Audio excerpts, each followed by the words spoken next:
Hey, welcome to Dow Stock Talk, where I talk about topics relating to investing and finance, but more specifically the stock market. In this video, I'll be giving you an update on my ground floor portfolio. If you're not familiar with ground floor is a platform that allows you to provide loans for people who are into real estate. If you want to see a more in-depth video, make sure you check out the suggested videos. But in this particular video, I'm going to be giving you a update. Okay, but before we get started, make sure you smash the like button because it helps the YouTube algorithm. It helps YouTube know that this is quality content and help my videos reach a broader audience. Now, like I said, I just want to go over it pretty quickly because I know a lot of you guys kind of follow it. But ground floor allows you to provide short-term loans for people that's into real estate, and you would get interest on it. Okay, so let's scroll down. I'm just giving you guys an update. And oh, I meant to say, by the way, Ground Floor has it right now. If you're interested in this particular platform, I have an affiliate link at the bottom. If you want to sign up for Ground Floor and use my affiliate link, you'll get $50 and I'll get $50. If you're interested, just check the description below. You'll see the link. But okay, so the portfolio summary. This is the amount of money I have in cash. I'll explain all this later. The money at work, $1,960. The total from the available funds I have and the money at work. So the total is $1,964.02. Lifetime earnings, the principal invested $1,620 and interest earned $96.16. Annualized return 10.1. Now, in this particular, I want you to make sure you watch my other videos because it's regarding this particular return. It's based off of APY. I explained it in my other videos. So when you see that 10.1, it's really, you really have to see the bigger picture of the inner workings because it can get misleading. If I just wanted to kind of state that out. I kind of go over in my older videos, and I'll go into a little bit deeper, go through the process so you can kind of see what I'm talking about. So as you can see, like I said, the summary, cash on hand, money at work, we already talked about this one. As far as the investments, 57 loans, the amount invested 1,960, expected rate 10.7. This was from the loans that was repaid 42. I invested 1,620, expected rate 9.8, and actual rate 10.1%. So as far as the money at work now, $1,960, expected earnings $185.85. So you have there, I kind of went over that. This was the amount that I actually got repaid. So 42 of 32 loans was actually repaid, and this was how much I actually received from all of this. Now, one thing I would like to say about when you're looking at these returns, make sure you pay attention to the length. Matter of fact, let's go into it so I can break this down a little bit deeper so you guys can see what I'm saying, because I think I've read the comments, and a lot of times I think they're the annualized returns that they show you can be a little bit misleading. So it's not that it's incorrect, it's just that they're basing it off of APY, but a lot of the times the loans are paid back much faster. So in order to get that particular return, you have to reinvest it into another loan. Matter of fact, I'll show you guys on this one. Okay, so this is the performance summary. This is how they got the 57 loans. 38 of them is performing, 16 is extended, and 3 is defaulted, and that's how they break the percentage down. 73 performing, extended 20 of them, and defaulted 6.1. So that's pretty good that not a lot of them is defaulted, and they show you the expected rate. Now, this is all the particular loans, the term of the loans, and as far as the investment amount and the expected earnings for each one in particular. As you can see, they show it for each one. If you wanted to scroll down, they actually show you the amount that I invested, the day, and the expected earnings. They show that for each and every single one of them. Like I said, my strategy is pretty simple. I normally go for type C loans. Matter of fact, I'll just show you a little bit, a little bit more here. These are all the ones that's currently, um, I'm providing a loan for. Now, the thing about it is, let me go back so you guys can see when you pick the loans, how it would look like. Now, me personally, I like to see, like I said, I like to look at things that I was trying to at least get 10%. So a lot of times I only pick C type loans simply because for me, I would like a double digit return, and because they're paying you back as, and this would count as income tax. That income tax is the highest one, so I would like to receive at least a 7% return after taxes. So, for example, the 11% for me would be decent. Now, the thing that I was telling you before, you have to look at the term and see how much. So, a lot of times, like this loan is for 14 months, or this loan is for 10 months, or this loan is for 17 months. So, to these returns is based off of APY. Now, you may think, okay, well, that's pretty good, but what could happen is, a lot of times, what may happen is this person may pay the loan off in 1 or 2 months.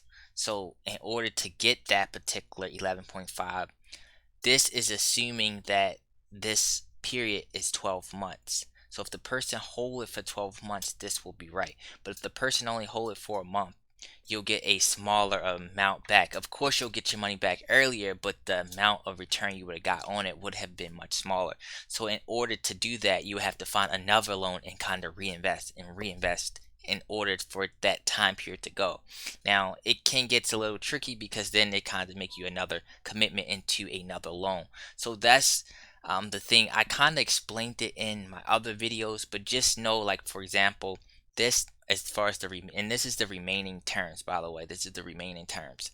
So even though like this one is 8.9, this person can pay this off in 1 month. So if this person paid this off in 1 month, on the money that you invested, you're not going to get that 11%. Now, when they always show you, they always show you it is annualized, like the rate if it was held for that whole year, what return it would be, which could be a little bit misleading. Um, but I just wanted to kind of, tell you guys that, um, just so you guys can be aware. And I'll show you in my actual, as far as my repayment, so you can see exactly what I'm talking about. They also have these ground floor loans or something like that. But if you guys was looking for a opportunity where you can provide loans pretty much risk free, make sure you check out my iBond video. The first 6 months, as long as you get it before, I believe, October 31st, you can get the 9.62% for the first 6 months, and the next 6 months you could get about, I think it's projected 6.48%. Just check my suggested videos to check that one out. But they do have ground floor loans as that. Now, I will also I also would like to let you know, since a lot of times they pay the loans back much earlier, and if you want to definitely get those double digit returns, make sure you have it on auto invest, where as soon as they pay back the loan, you invest it back. Because if you don't, the money sits. As money sits, it's not being active. So make sure, because a lot of times they do pay these loans back pretty quickly. So a lot of times you might want to have it on auto invest, where it kind of it just as soon as the loan is up, it'll kind of put it within 24 hours into a new particular loan. And by the way, if you have any questions, I do read the comments and stuff like that, and I try to articulate it as best as possible, but sometimes it can be a little bit tricky. Especially, I don't want to make the videos too long, and each question can be a little bit tricky, but I try my best to explain it as best as possible. But let me see. And also, you guys may notice that my account keeps like going up. And a lot of times what happen is the money that if I got from like what do you call it, the referral program, I just reinvest that money back into new loans. And whenever they pay me back the money from the loans, I just reinvest it back. So occasionally I might like add like for example, the in order to have the loan you need $10, so I might add six to the account so that I can have enough to have a new loan. And any type of money that if someone signed up under me and they gave me $50 or something, I just put it right back in and to another loan.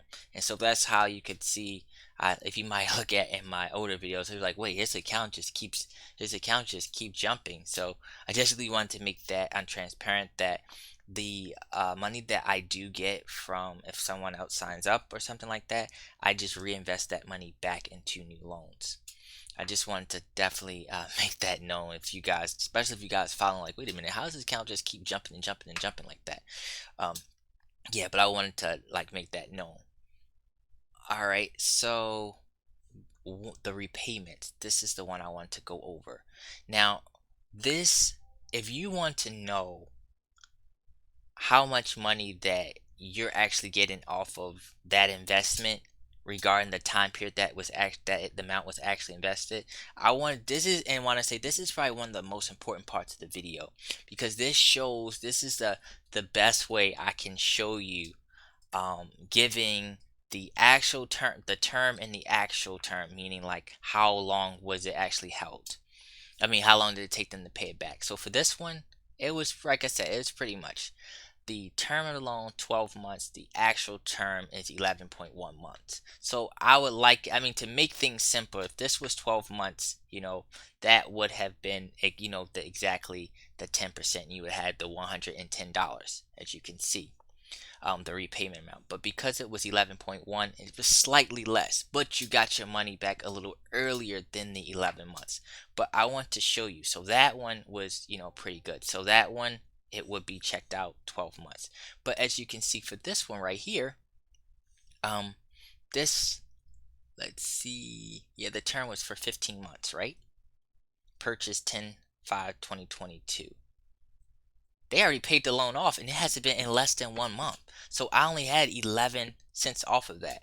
But when you check here, just the expected rate, they're always prorating it as if, well, okay, well, if you had that period for the whole 12 months, your annualized return would be 11%. But in actuality, I only had it for 6 months. So I only earned 11 cents off of $20. But it was in a very short period of time. So if you would want that, you have to immediately reinvest it into a new loan in order to see those numbers. Because if not, you're going to be like, wait a minute, I was supposed to get 11%. I invested $20, I only got 11 cents. But you gotta remember, you're getting it back early. So the people can determine when they want to pay it off. So a lot of the times I've noticed is we can actually, let's check down and see. Like this one paid off early. This one's paid off. This was a 21 loan. The actual term was 0.7. This one was paid off in 4.7. This one was paid off in 1 month. So this one was 6 months, 6 months. So a lot of these loans, as you can see, they're paid off at a much shorter time. And also you gotta remember, these is assuming for 12 months. So if the loan is 6 months, even if it's held to 6 months, it's not going to be these returns. All of these returns is based off a 12-month period. So if the loan, if it took them 12 months to pay it off of when you initially put it in, then you would get that. But if they paid off early, you have to prorate it given that time period. I think I tried to explain it the best way possible, but to see the actual amount, and because the reason why I'm kind of focused a lot of time on this, because most people only care about how much money that they earned off of the money that they invested. For example, for this one, okay, if I invested at 10/17/2022, I invested $50, I got back $54.64. So off of $50, I end up earning $4.62. So that's what people really care about, and 10% of that, because for most of the period would be $55, but they paid off a little earlier. Like for example, in this one, I only earned, even though I invested $20, in probably less than a month, I only got 11 cents though. So I just wanted to, like, if you don't completely understand it, then you can get a little bit disappointed. But that's why I want to let people kind of know you have to kind of keep that in mind. And also you have to remember when they end up counting the, I'm trying to explain this the best way I can. If you guys have any questions, just let me know. And when they count as far as investing amount, let's go back to the, let me see if I any of these. No, I don't. And as far as like the transactions and stuff like that, I'll just kind of show you that for video purposes. Also, they have it where you can, if you wanted to invest in Groundfloor, you can invest by Groundfloor shares on this platform called, I think, WeFinders. Oh, and I mean not WeFinder, WeFunders or something like that. If you wanted to invest in Groundfloor as a company, they do have that option as well. Okay, so I'm not exactly sure what happened there. Yeah, I'm not exactly sure what happened there. Now, in this one as well, I also wanted to admit this too.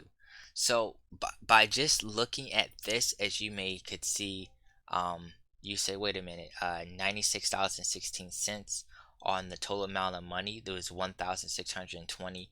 Now, this one too, you also gotta remember that whenever, so for example, the 20, let's just say I put in $100, they paid it off within a month. So once they repay the money back and I reinvest it, they're going to count that, and I reinvest it back, they're going to count that again. So a lot of times this whole amount of money was not kept initially. When if they pay off the loan early and you invest it again, they'll, as far as money invested, they'll count it as like it was new money. I hope I did a good job explain it. As you can see, 57 loans, like I said, Gracie. I mainly only deal with Gracie because I was like the double digit returns. The S&P on average give you 10%. So because the 11, like I said, to me the 11%, the I know that this would count as income tax, and with if you factor in 30% from taxes, I would like to have 6 or 7% after taxes. So that's why I normally go with the type C loans. I think I covered everything in this particular video. If you guys have any questions, make sure you let me know. And that concludes this video. If you have any questions, let me know. If you haven't already, make sure you hit the like button. If you're new, make sure you subscribe to my channel.